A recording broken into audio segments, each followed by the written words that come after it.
Deus. Queridos irmãos, a paz do Senhor Jesus Cristo, abra sua Bíblia, por favor, em Josué capítulo 7, versículos 6 e 7. Eu quero trazer uma breve palavra para nós orarmos na sequência. Amém, meus amados irmãos? Glória a Deus pela sua vida que está aqui nessa noite. Hosana nas maiores alturas ao nosso Rei. Amém? Josué capítulo 7, versículo 6. Então Josué rasgou as suas vestes, se prostrou em terra sobre o rosto perante a arca do Senhor até a tarde. Ele e os anciãos de Israel, e deitaram pó sobre a cabeça. Disse Josué: Ah, Senhor, por que fizeste esse povo passar o Jordão para nos entregar nas mãos dos amorreus, para nos fazer perecer? Tomara nos contentáramos com ficar além do Jordão. Sente-se, por favor, meus amados.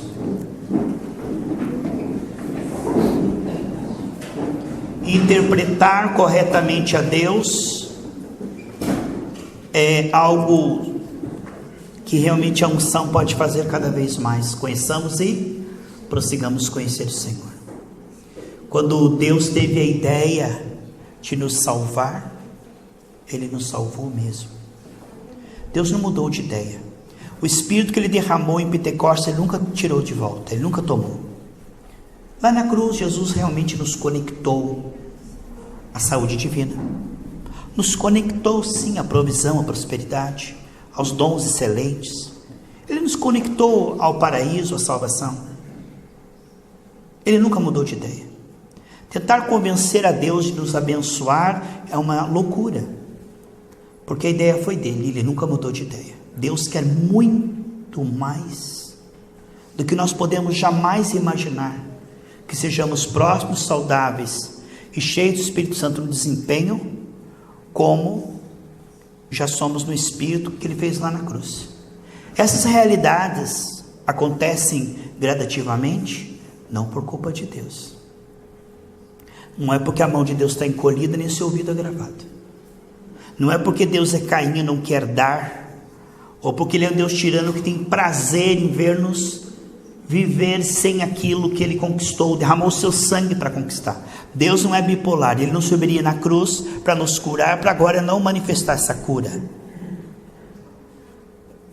A questão toda é que nós estamos muitas vezes pensando que temos que convencer a Deus através da nossa consagração, para mudar a ideia dEle, para que Ele finalmente se convença a fazer aquilo que precisamos, quando na verdade Ele já fez tudo e agora está nos ajudando a nós fazermos a nossa parte.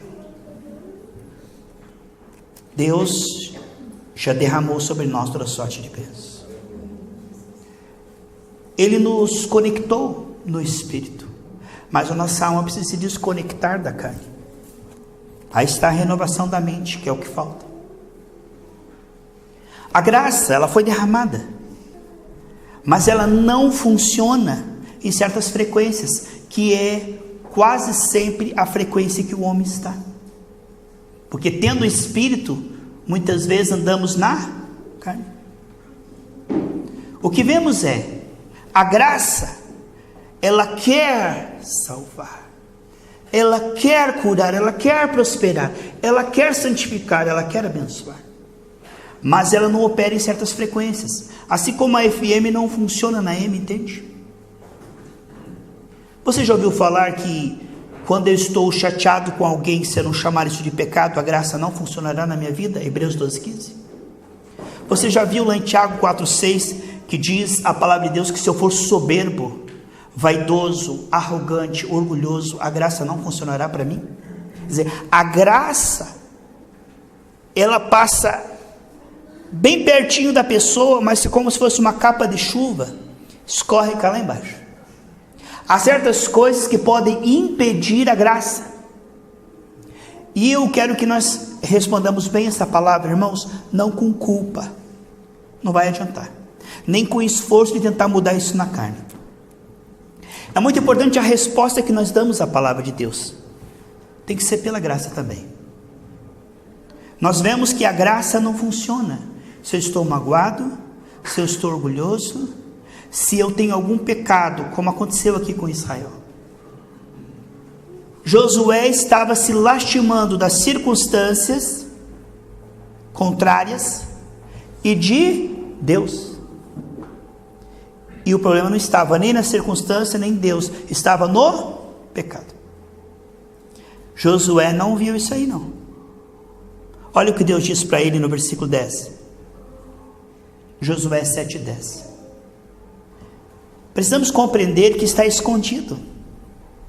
Muitas vezes o inimigo quer que nós pensamos que Deus está demorando, que Deus está com má vontade. E quando as coisas não funcionarem, nunca é porque Deus não quer, não pode. Tire isso da matemática, amém? É alguma coisa a ver com eu receber. Não é com Deus dar, porque Deus deu e nunca tomou de volta. Deus derramou toda a cura, todo o amor, toda a provisão. Tudo que ele povo precisava no deserto já estava disponível antes dele chegar no deserto. Tudo que você precisa para ser mais do que vencedor, Deus já derramou sobre a sua vida. A questão não é Deus dar, é que nós muitas vezes estamos fora da posição para receber. Que Deus nessa noite tenha misericórdia de nós. Olha o que diz lá em Josué capítulo 7, versículo 10. Então disse o Senhor a Josué: levanta-te, porque estás prostrado assim sobre teu rosto. Israel pecou, violaram a minha aliança, aquilo que eu lhes ordenei, pois tomaram das coisas condenadas, furtaram, dissimularam, e até debaixo da sua bagagem o puseram, pelo que os filhos de Israel não puderam resistir aos seus inimigos. Quando eu saio da posição, eu me torno vulnerável à vontade do diabo. Não tinha nada a ver com Deus essa derrota, tinha a ver com a ação de demônios pela legalidade de Israel. Deus enviou Jesus para que tenhamos vida e vida com abundância. Não tem nada a ver com Deus, desgraças, tragédias, vulcões, furacões, vendavais, assaltos, doenças, pragas, pestes. Isso tem tudo a ver com a escolha de Adão e Eva e o diabo, porque Deus criou esse mundo perfeito e devolveu esse mundo perfeito em Cristo. Amém, meus irmãos? Não coloque Deus no banco dos réus. Deus não tem nada a ver com o mal que acontece neste mundo. Quando alguém se volta a Ele, começa-se um processo de restauração. Precisamos ter paciência. Assim como nós nos entregamos ao diabo, agora estamos nos entregando a Deus, e Deus começa um processo de restauração. Dê tempo para Deus, porque Ele precisa de tempo para tirar o Egito de nós. Para tirar Israel do Egito foi 10 pragas. Foi mais ou menos fácil, Selma, tirar Israel do Egito. Mas tirar o Egito de dentro de Israel, nem com 40 anos. Há certas coisas que nós não percebemos, é o ponto cego. Você pode ver que a nossa visão era em torno de, o quê? 180? A gente tem um ponto cego, né? Se eu olhar para cá, não vejo para lá. Se eu ver para cá, não vejo para lá. E para trás, não estou vendo. Assim a nossa alma. O inimigo trabalha no ponto cego, naquilo que não dá nada, o que tem nada a ver. Ele procura nos convencer que o mal não tem consequência e que o errado não tem importância. Agora, se você der demais importância ao pecado, você vai entrar no fanatismo, uma loucura, uma paranoia. Isso aqui é um extremo, pode parar no hospício. Mas você não se importar nem um pouco também, vamos para a moderação, arrependimento e fé.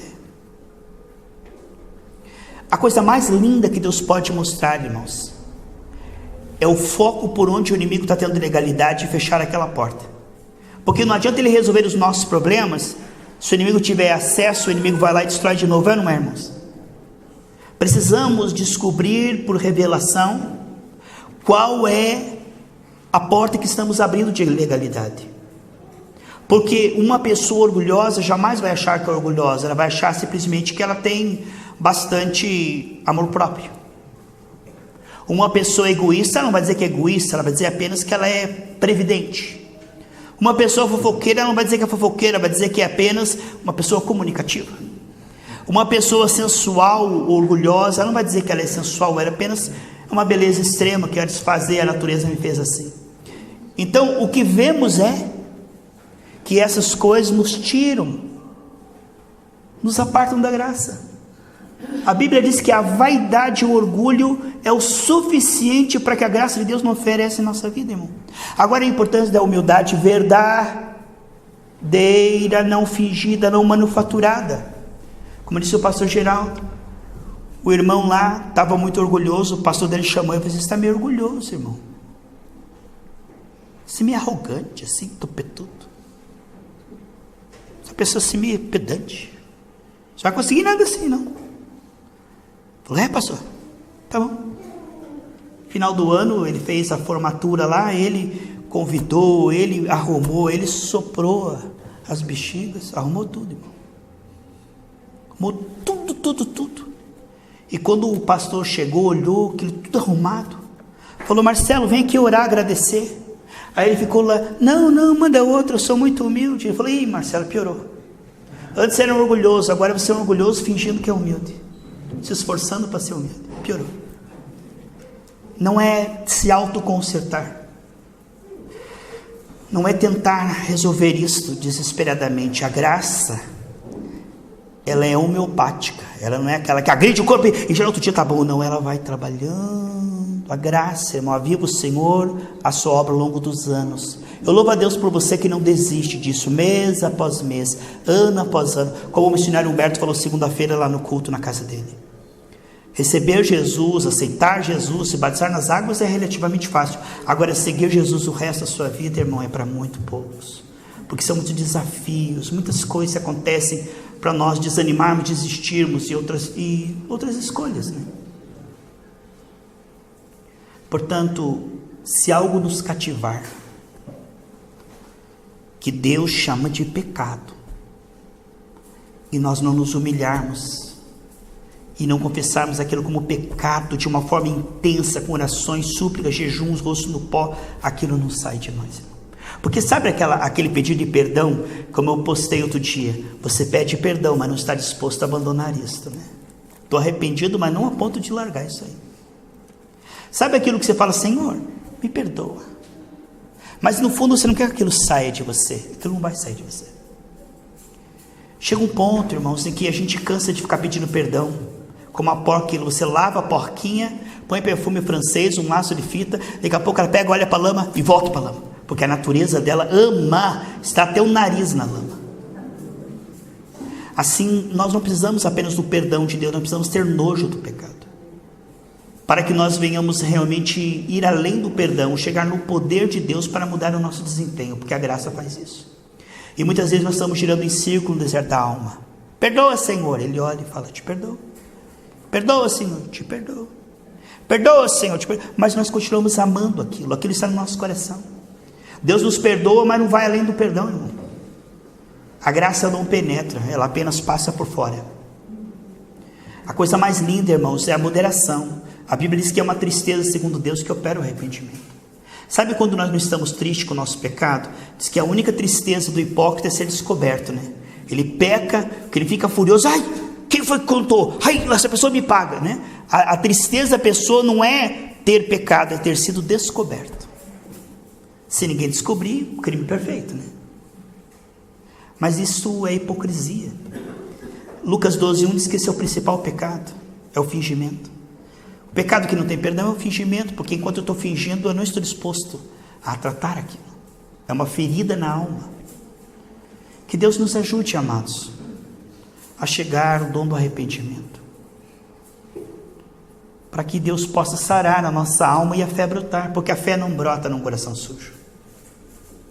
Às vezes, irmãos, Deus está há anos, há décadas, porque Ele é o autor e consumador da fé, procurando gerar a fé para confirmar a fé, mas a fé não brota por certas raposinhas, por certas ervas daninhas, coisas que a gente já nem vê, isso que é o pior desse temor, já nem vê mais como pecado.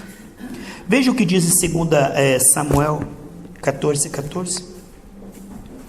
Diz que Deus não tem prazer em você morrer, ser destruído. Deus não tem prazer de ver você sofrendo. Deus cogita meios para vir até você e te abençoar. Você sabe as meditações de Deus, irmão? Jeremias 29:11. Deus, Ele não vê a hora de te prosperar, para que você empreste a muitos, para que você tenha muita provisão, mas aí Ele olha um coração avarento, como o Geraldo falou, cobiçoso, que ama o dinheiro, Ele não pode dar, porque aquilo ali vai te matar, vai te levar para o inferno. Tem pessoas que vão passar o resto da vida pão e água, não é porque Deus não quer prosperar, é porque se Deus prosperar, vai amar o dinheiro e vai perder a salvação. Não estão preparados para nada. Qualquer coisinha que Deus dá, se dá um dom, fica aqui no púlpito. Sabia que eu tenho um dom? Já começa a achar que é alguma coisa. Não está preparado. Mas o arrependimento nos prepara para as bênçãos de Deus. Deus, ele cogita meios, diz aqui 2 Samuel 14:14. Quando você estiver doente, nunca coloque em dúvida se Deus quer te curar. Deus não vê a hora. A Bíblia diz que Deus sofre quando nós sofremos. Ele não vê a hora de te curar, de te prosperar, de santificar, de abençoar a tua família. Mas existem impedimentos à graça, que nos impedem de receber. E é um ponto cego. Nós reagimos e nem percebemos. Nós falamos, fazemos, pensamos e nem percebemos. Com essa mensagem eu não quero gerar em você culpa, condenação. Amém, meus irmãos? Não vai adiantar. Mas pedir que o Espírito Santo te torne nessa noite uma pessoa sensível, para descobrir áreas em que estamos dando mole para o inimigo, aonde ele está conseguindo matar, roubar e destruir a lavoura que Deus está semeando em nossa vida. Vamos ver isso? Marcos, capítulo 4. Deus, ele coloca uma semente e começa a regar com graça. Mas aí o diabo coloca disposições no coração para abortar essa semente, para sufocar essa semente, para impedir essa semente de germinar. Irmão, tem alguém que é por você, é Deus. Tem alguém que é contra você, o mundo, a carne e o diabo. O pior não é o diabo, porque ele, você fala, ele sai pecado. O mundo, você fecha a tua janela, acabou. Mas a tua carne, ela tem pensamentos, sentimentos e desejos que impedem a graça de Deus. Porque a coisa mais difícil dos últimos dias, irmãos, é você chegar para o irmão e falar, sabia que isso que você está fazendo é pecado? Não me julgue. Diz que a Bíblia do irmão tem 2 páginas, não me julgue, a outra é fim. 2 páginas. Marcos 4, 18, 19. Então, a nossa alma, a nossa carne, ela pode ser um empecilho à graça. Portanto, Deus está sempre disposto a curar. Em Jeremias 32:40 ele diz, eu vou fazer uma nova aliança com este povo, em que momento algum eu deixarei de abençoá-los. Quanto a Deus, se ele tivesse liberdade, eu fico imaginando o quanto nós somos resistentes ao amor de Deus e à bondade de Deus. O quanto nós impedimos as revelações e o mover do Espírito. E o pouquinho de liberdade que ele tem, Paulo, na nossa vida, ele vai e cura. Com Deus, Deus fica assim, e cura. Ele não vê, consegui curá-lo. Uma brechinha de um quebrantamento, de um momento de lucidez, um momento, Senhor, tem misericórdia. Aquele momento Deus conseguiu. Porque é muito raro, irmãos. Quando não é pensamento, é sentimento. Quando não é sentimento, é desejo. As 3 partes da alma, mente, emoções e vontade. Pensamento, sentimento e desejo. E para cada um desses tem os dardos do maligno. Ser abençoável. Não apenas querer ser abençoado, mas ser abençoável. Né? Quantos que querem ser abraçados, mas quantos que são abraçáveis? Você abraça? Então o que nós vemos? Resistência.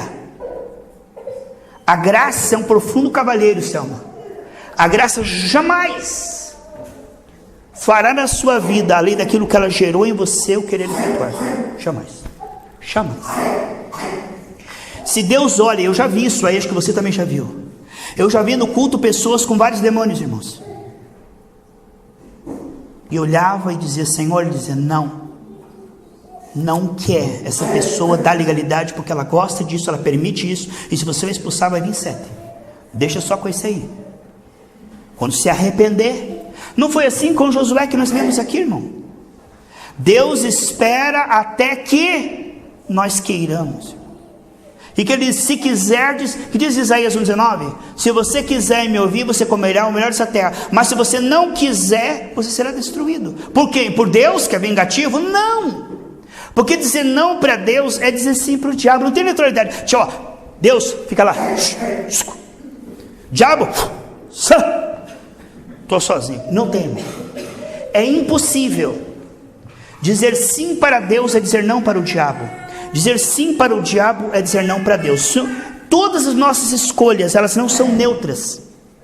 Escolhas, palavras, pensamentos, intenções, ou são que nos ligam a Deus, ou que nos opõem a Deus. E isso é muito sério. Vamos ver aqui Marcos 4, queridos, 18 e 19. Nós vamos orar, tá bom? Nós vamos continuar isso aqui semana que vem. Lamentações 3,39 diz assim: do que se queixa, pois, o homem? Queixe de seus próprios pecados. Irmão, a gente se queixa do clima, da inflação, do patrão, do governo, do vizinho, do parente. Mas você já viu alguém com o rosto no pó num culto se queixando: Senhor, me perdoa, minha vida espiritual está um lixo, a minha oração está péssima, é religiosa, é insossa, é uma reza repetitiva, a minha leitura bíblica ela é estéril, e a minha comunhão com os irmãos, o meu evangelismo é uma coisa... Irmãos, se há algo que nós podemos nos entristecer sem dó, é com a nossa vida espiritual. Porque enquanto você está ali se humilhando, irmão, a Bíblia diz: aquele que se humilha, Deus exalta. Josué aqui estava se humilhando diante do Senhor e reclamando de Deus e das circunstâncias. E Deus falou: o problema não é a circunstância, o problema não sou eu, o problema é o pecado que você não percebeu. Senhor, revela para nós, meu Pai. Porque a pior coisa é você lidar com a ferida de forma superficial. Ela entra para dentro e entra corrente sanguínea, e aí vai por todo o corpo. Aí ela pode ficar um problema muito grave, que do corpo vai para a medula, vai para todos os ossos. Uma ferida maltratada. Então, a ferida é a alma. Isaías 1 diz que da cabeça aos pés o homem está cheio de feridas, e a pomada é a graça. Só que a graça ela não é necessária para o soberbo tanto assim. Ai, aquele irmão não veio, ele precisava tanto ouvir essa mensagem, aquele miserável. A graça não é tão necessária, mas quando nós começamos a nos humilhar e vemos que a graça é necessária, e quem tem que se arrepender não é o irmão, sou eu. Se eu maltrato a Kátia, eu tenho um problema com Deus, porque Deus diz: aquele que toca em você, toca na mim nos olhos do Senhor. Se eu for injusto com a Kátia, eu gritar com ela, eu maltratar ela, ou falar mal dela, eu tenho um problema com Deus. Só que a Kátia tem um problema agora com o diabo, não comigo. Porque se ela me perdoar, orar por mim, interceder por mim, Deus vai honrar ela e vai dar 3 vezes mais. Mas se ela, por causa do que eu falei, ela ficar chateada comigo, falar mal de mim, me perseguir, dizer ele me paga, ele vai ver, agora tem um problema com o diabo. Todos os dias somos entregues à morte para escolhermos a vida. O que acontece a você não te contamina, mas é a maneira como você reage. Porque aí nós justificamos. Sabe por que eu odeio aquela pessoa? Porque não traíram, miserável, aquilo ali não vale nada. O que a pessoa fez, ela vai pagar. Mas esse sentimento tóxico está envenenando tua fé.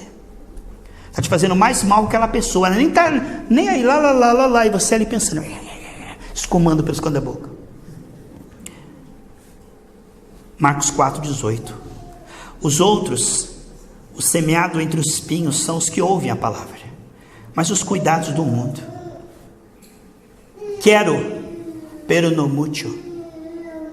Quero Deus, mas eu quero mais. Senhor, minha vida financeira. Senhor, meu dinheiro, o cheque vai cair na segunda. 85% da oração dele é coisas seculares, irmãos. E oração pela alma. Ah, Senhor. E minha vida espiritual. O irmão uma vez escreveu aqueles negócios que tinha no final do ano lá, carquinha lá, como é que é o pedido? Projeto de vida. Ele escreveu um catatal, irmã, assim, uma folha enorme. E no final, e pela minha vida espiritual.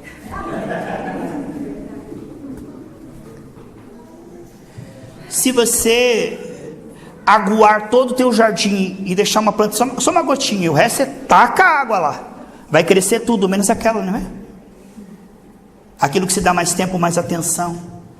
Amarás o Senhor teu Deus de todo o coração. Buscar em primeiro lugar as suas necessidades temporais, e o reino de Deus será acrescentado. Evangelho são Satanás. Ali diz: converse com o irmão. O que ele vai se queixar? Da falta de dinheiro. Do que ele vai se queixar? das ambições, porque todo mundo tem, eu não tenho, porque todo mundo consegue, eu não consigo, eu me comparo com os outros. Isso é o suficiente para que a graça não opere na vida espiritual. O diabo quer que nós nos importemos com aquilo que é importante, mas não com aquilo que é essencial. Se nós gastamos 90%, porque a oração do Pai Nosso, irmão, é assim: Pai Nosso que está no céu, me dá dinheiro, me dá dinheiro, me dá dinheiro, me dá dinheiro, em nome de Jesus, amém. O Pai Nosso não começa assim, ele começa adorando a Deus, agradecendo a Deus, pedindo que a vontade de Deus se estabeleça na terra, o seu reino. Depois, propósito, o pão de cada dia nos dá hoje. Mas quando nós colocamos muita ênfase em algo, como por exemplo, minha namorada me largou, vou me matar. Você está vivendo em função de uma pessoa. Teu coração está numa pessoa. Isso é idolatria. Minha namorada me largou, por que eu vou para a igreja? Quer dizer, então a igreja, a palavra não significa absolutamente nada. Então, existem coisas, irmãos, que acontecem em nossa vida para expor o nosso coração. A Bíblia diz que é importante que haja divisão na igreja, para que se exponha os corações. Por exemplo, Deus quer unidade, amém? Aí eu vou ali e divido com a Rosana, eu contra a Rosana. Aí vai fazer um grupinho com a Rosana e um grupinho comigo. Deus faz isso para revelar os corações, para expor os corações. Quem é o fofoqueiro, quem é o mexeriqueiro, quem gosta de encrenca, quem gosta de rebelião, quem gosta de estar contra a igreja. É isso que Deus permite. Essas coisas têm que acontecer, mas ai daquele por que acontecer. Que nós possamos estar unidos ao Espírito do Senhor. Não temos mais tempo. Na verdade, o Espírito vai continuar falando nos nossos corações. Diga: Senhor, eu vou jejuar, vou ficar sem comer até meio-dia, Pai. Te amo mais que a comida. Mostra para mim o que eu não estou vendo, Pai. Salmo 25:14 diz que os segredos de Deus é para os seus amigos íntimos. Deus não fala os seus segredos para os carnais, mas para os seus amigos íntimos. E você sabe que são os segredos de Deus, nós não vamos saber, irmão, porque ninguém se importa com a nossa alma, e ninguém vai dizer. Mas Deus, a palavra dele é como a espada que vai entre a alma e o espírito, Hebreus 4:12. E quer ver alguém, irmão, para revelar para você onde você está errando, é Deus. Uma pergunta para você ver. Mas, irmão, cai nessa besteira de falar: Deus mostra onde é que eu estou errando. Mas Ele mostra, irmão. Com muito amor Ele mostra. E a partir dali, não seja um ouvido esquecido, misture aquilo com oração. Porque não adianta você ouvir e dizer, e esquecer. Comece a orar em cima daquilo. Senhor, isso vai sair da minha vida. Isso vai sair da minha vida, Pai. Eu vou orar, eu vou jejuar, eu vou pedir unção com óleo, eu vou para a frente do púlpito. E todo mundo na frente do púlpito pedindo uma coisa. O que o irmão está fazendo? Todo culto está na frente. Senhor, muda o meu coração. Senhor, arranca isso da minha vida. Irmão, aquilo que você não pediu te será dado. Porque as bactérias da fé saindo, a fé brota. E quando a fé brotar, irmão, a Bíblia diz que você nem vai falar, você vai pensar e Deus já vai te dar. Precisamos entender o que está impedindo a nossa fé. A Bíblia diz o que? João 14:12, quem crê em mim fará as mesmas obras. Irmão, você pode imaginar a resistência que nós temos ao Espírito Santo? Você pode parar para pensar? Eu comparo com os outros crentes e falo assim, até que eu estou bem. Agora, irmão, olha para Jesus. Ele diz que crê vai fazer o que eu faço e faz mais. Eu digo, meu Deus, eu nunca fiz mais. Isso significa, irmão, que a nossa fé tem muita resistência. Nós não imaginamos o quanto nós somos como um porco espinho para Deus. Mas Ele com amor não desiste de nos amar e nos salvar. Senhor, me ajude. Eu me tornar acessível, abençoável. Porque o que Deus conseguiu, Ele fez já. Pela liberdade que Deus tem, se Ele te curou, foi uma brecha aí milagrosa. Porque o que Deus está conseguindo, Ele está derramando. O que Ele não derramou, é porque Ele não conseguiu, porque Ele quer, porque Ele pode e porque Ele cogita meios. Vamos colocar em pé, queridos. Meu Deus, queridos irmãos, a paz de Jesus Cristo. Abra sua Bíblia, por favor, em Josué capítulo 7.